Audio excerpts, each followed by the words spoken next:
This video is sponsored by Squarespace. More about them later.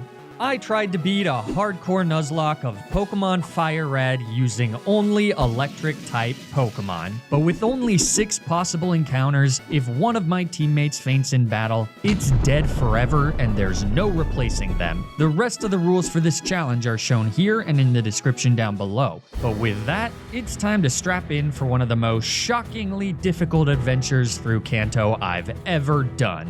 In the cozy town of Pallet, I get the choice of a starter. I pick Squirtle so that my rival will have Bulbasaur for an extra challenge, and then I head straight to Viridian Forest to catch myself a Pikachu. But right away we've got an obvious problem. With a single squishy Pikachu, the first gym leader Brock is impossible to beat with a hardcore level cap. His 2 Pokemon are immune to our stab Thunder Shocks and resist our only other attacking move, Quick Attack. If your childhood was anything like mine, you'll know that throwing rodents into rocks is an exercise in futility. Good times though. Anyways, my best bet is to train Kilobyte the Pikachu up to almost level 15 and squeak out a win against Geodude with a lucky static paralysis. The level up means that we can learn Double Team at level 15, which I can then spam against Onix in the hopes that he never hits us. Sadly though, the odds just aren't in our favor, and it only takes a single Rock Tomb to crush Kilobyte like a gusher. The luck needed to beat this fight makes it effectively impossible for even a normal man with normal levels of luck, but for me, this poor bastard, there's no shot. It's obvious that Brock's Onix is a mountain that no ordinary Pikachu could possibly summit, which means we have to look for an extraordinary Pikachu. After a montage worth of internet research, I discovered that from March 19th to April 3rd of 2005, there was a single special event Pikachu distributed in select Japanese Pokemon Center stores that knew the special move Surf and held a Light Ball. This event Pikachu was the cream of the crop, an elite member of Pikachu Mensa that would be able to carry us to victory against Brock. I needed to get my hands on this Pikachu. Well, as luck would have it, my Uncle Jimtendo happened to be working at the Yokohama Pokemon Center in 2005. And not only that, he has hundreds, nay thousands of these event Pikachus. I mean, what are the freaking odds? So after a bit of old school trading at the old Flygon HG family reunion, Attempt 2 roars to life with Kilobyte, the new and improved Surfin' Pikachu. But someone call Selena because everything is not what it seems. While we can now effortlessly kill Brock's Geodude and Onix with a Surf apiece, we now have another, much more frustrating challenge ahead of us: XP management. See, Kilobyte is our only encounter until after the 3rd gym leader, and there are a lot of mandatory trainers to fight along the way. With only a single Pokemon, there's a very serious threat of overleveling, which would thereby end the run. By the time we get to Cerulean City, where I face off against my rival, Kilowatt is at level 15. Unfortunately, even with the Light Ball doubling his special attack, the level disadvantage here means that he can't one-shot Pidgeotto. A lucky static proc followed by a full paralysis prevents Pidgeotto from using Quick Attack, which means that we can get the KO without taking any more damage. Sadly, Rattata also hits us with a Quick Attack before going down to a Surf, so we're just one hit from getting knocked out here. Pooh's Abra lets me set up 6 double teams to raise our evasion, hopefully giving me the chance to take out his final Pokemon, Bulbasaur. I go for Mega Kick since Bulbasaur resists both Thunder Shock and Surf, but sadly Kilobyte struggles to aim his tiny little foot into Bulbasaur's big dumb face, and our held Light Ball only doubles Pikachu's special attack in Generation 3. So even though I'm able to connect with a second Mega Kick, it doesn't even do 50%, and then Bulbasaur connects with a Vine Whip, killing sweet little Kilobyte. Fortunately, Uncle Jimtendo has a ton of these event Pikachus, am I right? In Attempt 3, I decide to bring Kilobyte up to level 17 before trying this fight again. And somehow on this attempt, we managed to get to Bulbasaur without taking any damage whatsoever. And since Kilobyte III refuses to miss a Mega Kick or get hit by Bulbasaur even once, we win the battle against rival Pooh at full HP. Attempt 3 is the run, baby! After clearing through mandatory trainers on Nugget Bridge until we hit the level cap, I head to the Cerulean City Gym to take on Misty. I reason that Kilobyte is neither strong enough nor fast enough to outspeed and one-shot her Starmie, so against her Staryu, who loves to go for Harden, I go for a few double teams. We luck out and get off 2 without taking any damage. Thundershock then gets the one-shot, and then out comes Starmie. They do indeed outspeed us, so thankfully the Water Pulse misses, letting us clap back with a strong, but not strong enough, Thundershock. Starmie's second Water Pulse connects for dummy damage, though without a confusion, Kilobyte III is able to knock them out with a single Thundershock and win us badge number 2. So now it's back to laying waste to all the mandatory trainers. By the time we've gotten to Bill, Kilobyte is already at level 23, and with the level cap at 24, I'm pretty worried. We still need to fight the Rocket Grunt in Cerulean City, this jackass Camper Jeff, and my rival on the SS Anne. This second skirmish with Pooh is a bit trickier since he no longer has an Abra to set up on, but since we now have a sizable level advantage, his first 3 Pokemon are one-shots, and with a bit of luck against Ivysaur, we can connect with 2 Mega Kicks before going down. And with 603 XP gained, Kilobyte remains just barely under the level cap as the battle concludes. But sadly, there's still one more mandatory trainer in Lieutenant Surge's gym. And so, with a healthy dose of irony, Kilobyte overlevels by knocking out the Pikachu of the very last mandatory trainer before Lieutenant Surge, which means that it's back to square one. The only solution is to try and beat my rival in Cerulean City at a lower level, which proves to be pretty difficult. In attempt 4, Kilobyte misses 4 Mega Kicks in a row and then falls to a Vine Whip.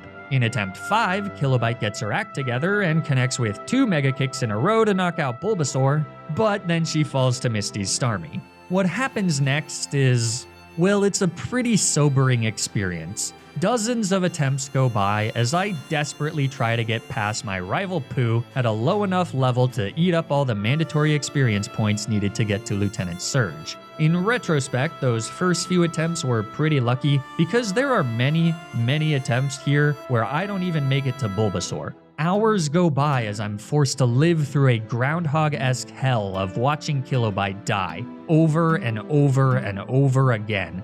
It feels like a lifetime. Dozens of friends gone, taken in the prime of their lives. Even to this day, I'm haunted by the image of all those fallen Pikachus, served up to my rival's Pokemon on a silver platter and ruthlessly slaughtered one after another. They say a man with a clean conscience rests well, so it's no surprise that I've become an insomniac. In the quiet of the night, I hear their cries. I reach out into the darkness, hoping to find my long-lost friends, so as to apologize for letting them down. But of course, there's nothing there. Nothing but memories of the lives I've left behind. It's not until attempt 27 that my luck finally turns around. Kilobyte is able to knock out Bulbasaur with a mere 2 Mega Kicks thanks to a critical hit. Then she's able to beat Misty, meaning that for the second time ever, we've made it to the SS Anne. But sadly, this is where Kilobyte the 27th's journey ends. For despite her best efforts, Ivysaur takes her out with a critical hit Vine Whip. I take comfort in knowing that at least she was asleep and never felt a thing. With that brutal loss, I prepare for another few hours of watching my friends die, but as fate would have it, on the very next attempt, Kilobyte manages to defeat Bulbasaur, barely eke out a win against Misty, and avenge her fallen predecessor by taking out Ivysaur and winning us the fight against our rival Pooh with XP to share. Ladies and gentlemen, we are so back. Because now we've finally made it to Lieutenant freaking Surge, and there's nothing stopping us now. Since Lieutenant Surge's Pokemon all have 0 IVs across the board, which is true for all gym leaders in this game by the way, Kilobyte can one-shot his Voltorb and Pikachu with a single Surf apiece. I'm a bit worried about facing off against Raichu. He definitely tanks a Surf, and since Kilobyte has the physical defense of uncooked spaghetti, quick attacks are gonna hurt quite a bit. Fortunately, Surge just opts for Double Team. But just like you can't bullshit a bullshitter, you can't double team a double teamer. And so Kilobyte connects with her second Surf, winning us the battle without taking a single tick of damage. Attempt 28 is the run, baby! It can be pretty frustrating having to do the same thing over and over again, but one thing I'll never get tired of is inelegantly segueing into sponsorship segments. This video is sponsored by Squarespace. Squarespace is an online platform that helps you build and manage your own website, whether that's an online store for your business or a personal blog for your thoughts. Using their all-in-one platform and customizable templates, it's quick and painless to easily create professional and polished websites. And with their new Fluid Engine design system featuring drag-and-drop technology, it's easier than ever before to fine-tune every single detail of your website. For example, I use Squarespace to launch poppyhg.com, the only destination to find curated pictures of my corgi puppy Poppy. Per request, I just added the option to make a small donation to support the sweetest corgi in the world. Like with everything on Squarespace, it was a breeze to set up. And Squarespace has a ton of other really useful features, like analytic information about the traffic of your website, and Squarespace member areas, which can be used to connect with audiences and create exclusive members-only content. So if you're looking to start a website for your business or hobby, then you should absolutely check out squarespace.com for a free trial. And when you're ready to launch your website, you can use my custom link to save 10% off your first purchase of a website or domain. Thanks so much to Squarespace for sponsoring this video. Now, let's get back to the challenge.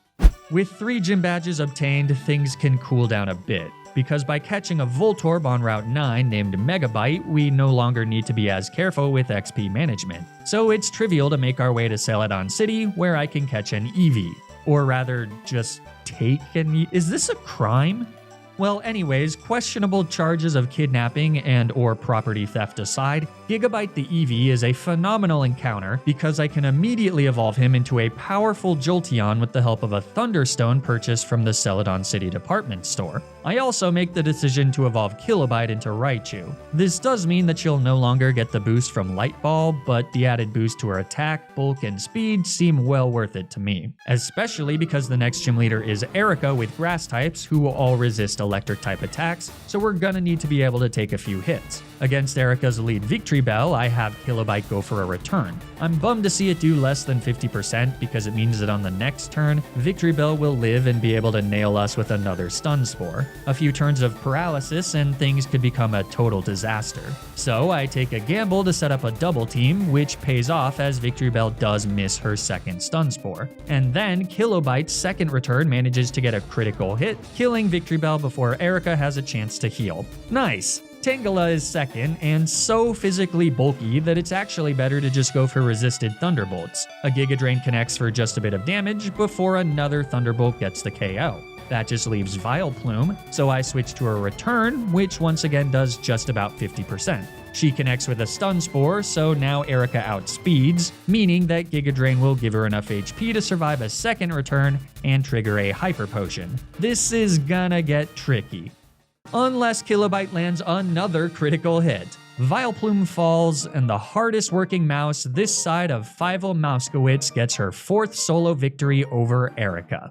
With the new level cap, Megabyte can evolve into Electrode. Maybe someday he'll get some screen time. And then we can start plowing through the frivolous mid-game of FireRed. It's not too long before it's time to face off against the 5th gym leader Koga, who has the same level cap as the 6th gym leader Sabrina. So we need to go in a little under-leveled, though it doesn't really matter. Gigabyte clears the gym with Thunderbolts, and the only potentially difficult Pokemon is Muck, who just gets crit for the one-shot because apparently luck's finally on our side in attempt 28. A few Thunderbolts later, and Koga has been defeated, which means we have the ability to use Surf outside of battle, finally unlocking the power plant where our remaining encounters await. In short succession, Terabyte the Magnemity and Petabyte the Electabuzz join the squad. We've really come a long way from fighting rival Pooh in Cerulean City with just a single Pikachu. But speaking of, he's our next obstacle in Saffron City. Unfortunately for him, Gigabyte makes quick work of his entire team, save for Venusaur. With some switches to play around sleep powders, Venusaur falls to yet another critical hit from Kilobyte, winning us the battle. She really does put the kill in Kilobyte, and she's showing no sign of stopping because she's my lead against Giovanni. His mostly ground-type Pokemon would be pretty scary without access to Surf on Kilobyte. His lead Nidorino isn't a ground-type though, so I go for Thunderbolt, which crits again for another clean one-shot. Incredible. Nidoqueen comes in second, so I switch to Surf, which much to my surprise doesn't even do 50%. Very weird, but it's fine because she doesn't have a ground type move. All we gotta do is take her out with 2 more Surfs, but I mean at this rate I'm half expecting our second Surf to just crit for the KO. You might be thinking, what are the odds that Kilobyte is able to land that many critical hits? But that's just the one ball HG dip.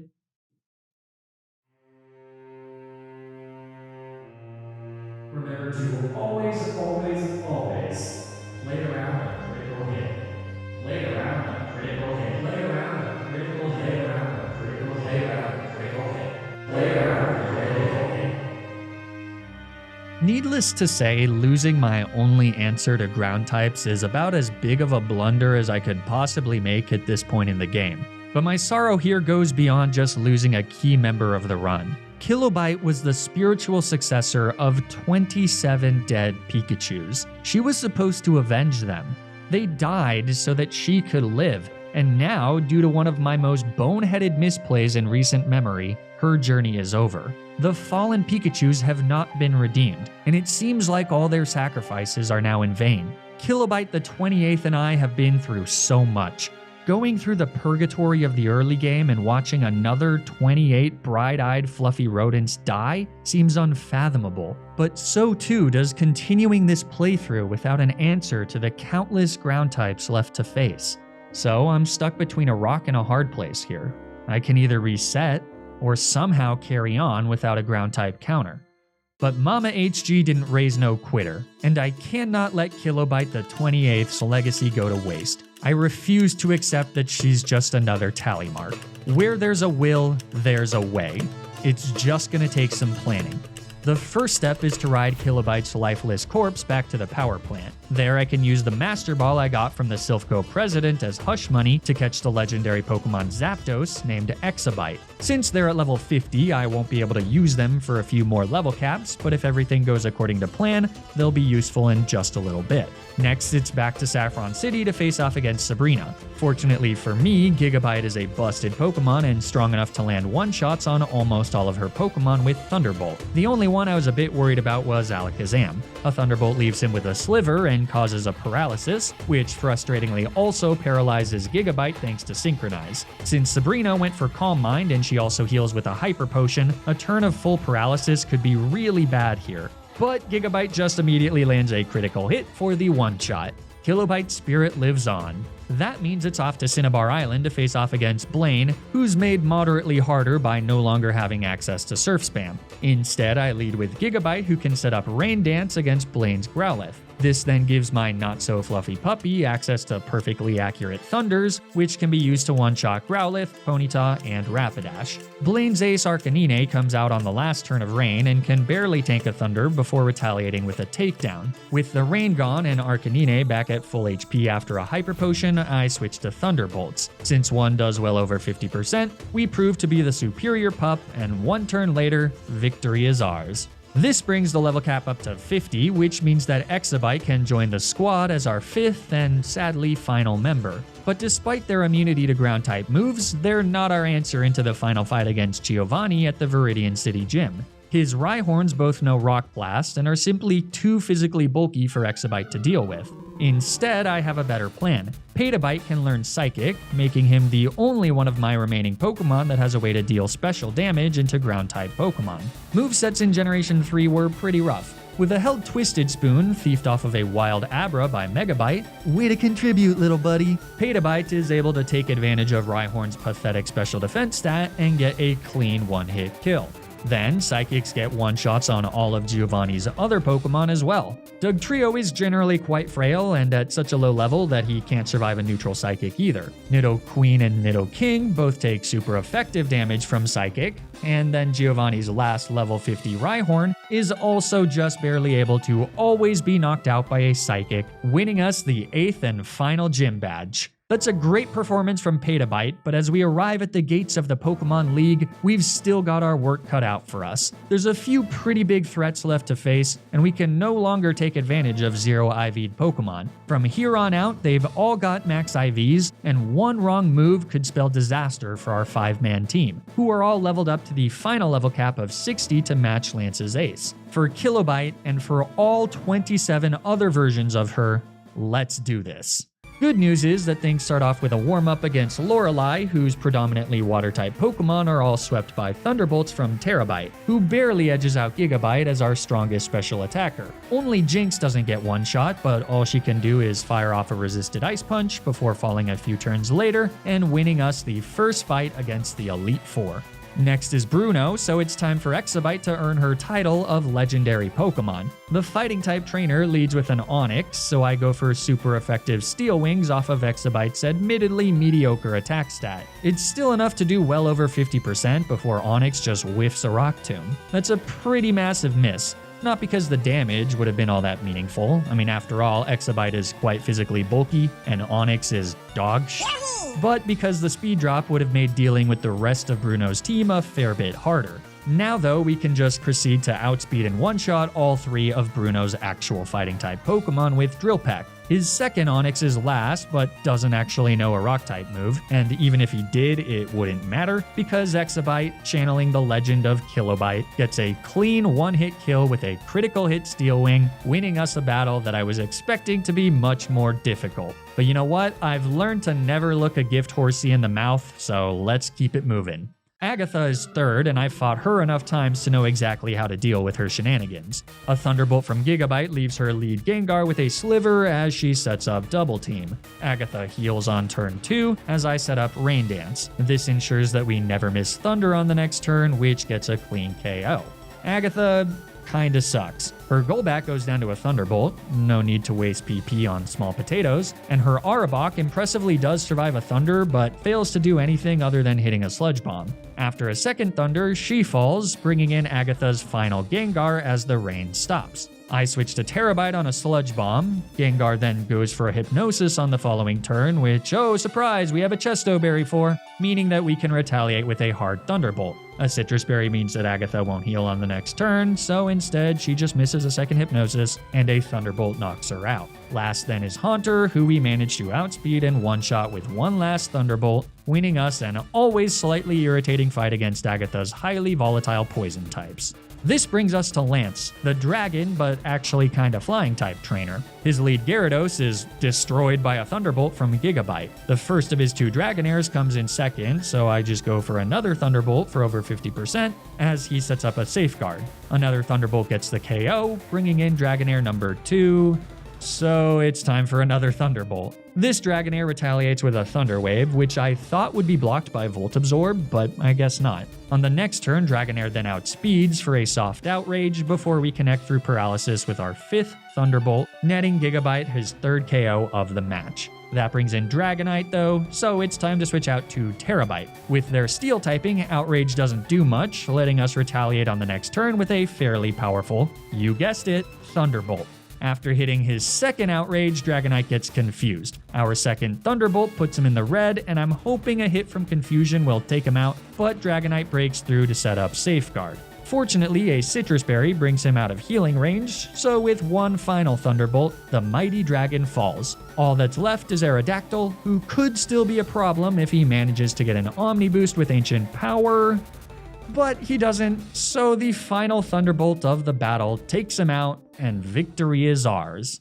All that's left is the champion himself, my rival Pooh. So far, the Elite Four has been a breeze, but it could all come crashing down right now. Okay, well not right now because Pooh leads with a Pidgeot, who obviously gets dusted by a single Thunderbolt from Exabyte, but after that, his scariest Pokemon takes the field. Rhydon is simply too bulky to one-shot, so we need to get a bit lucky. Exabyte nails him with a solid Steel Wing, but it's not a 2-shot. A super effective Rock Tomb comes out for about the same amount of damage, though it also gets a speed drop. Still, Exabyte is fast enough to outspeed and hit another Steel Wing, bringing Rhydon into the red.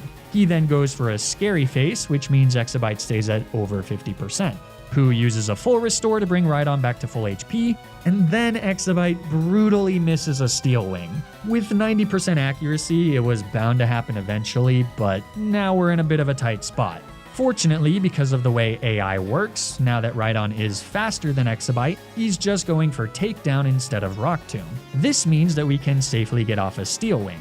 Our Citrus Berry activates, so we're safe for another turn, but I don't want Pooh healing again once we inevitably miss out on the KO. So instead, I switch to Petabyte, who takes a huge chunk of damage from a takedown. But the recoil brings Rhydon into the yellow, which is enough for one Psychic to take the kill against Pooh's deadliest threat. Alakazam comes in third and outspeeds to set up a Reflect. Petabyte fires off a Thunderbolt, but it's just not enough for the one-shot. So, fearing the worst, I leave Petabyte in on a nasty Psychic, which leaves her with 12 HP, meaning that we can fire off another Thunderbolt to knock out Alakazam. Gyarados comes in fourth, so naturally we take the free KO with another Thunderbolt, but fifth is Pooh's powerful Arcanine, and it's here where a sacrifice has to be made for the greater good. I salute Petabyte as an extreme speed takes her out to grant me a safe switch. Thank you for everything, Petabyte. We wouldn't be here without you. Gigabyte can now come in for free and nail Arcanine with a hard Thunderbolt. He has to tank a pretty strong Flamethrower, but then a second Thunderbolt once again marks our pup as the victor, and all that's left is Pooh's overleveled Venusaur. I switch to Exabyte as Venusaur charges up for a powerful Solar Beam. Then we hit him with a nasty super effective Drill Peck, but it's not a one-shot, so Venusaur survives to nail Exabyte with a massive, now Overgrow boosted Solar Beam, but it's just barely not enough to fell the mighty legendary bird. And since Venusaur's held Citrus Berry activates, Pooh's not healing on the next turn. So, with one final Drill Peck, Venusaur falls, not only defeating my rival, but finally avenging all 28 versions of Kilobyte and winning us the entire run.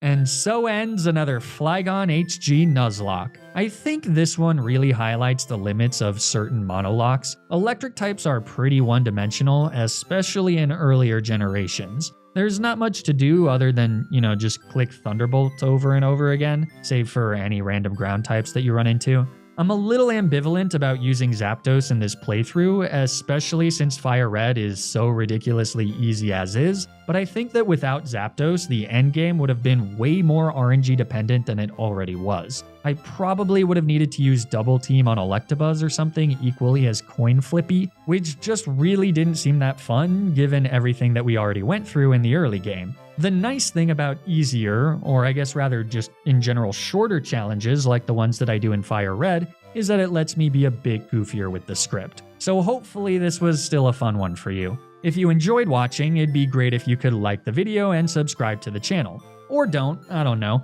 but I do know that you should follow me on Twitter and Twitch to keep up with streams of my future ROM hack challenges. You should also subscribe to my highlights channel to get highlights of the challenge I'm currently streaming before it's cut down to a video on the main channel. And you should consider subscribing to my Patreon or becoming a channel member on YouTube, which are the best ways to directly support the channel. The links to everything are in the description down below. Stay tuned for more Nuzlocke videos, and until then, remember to always, always, always play around the critical hit. No, seriously, always play around the critical hit. RIP Kilobyte.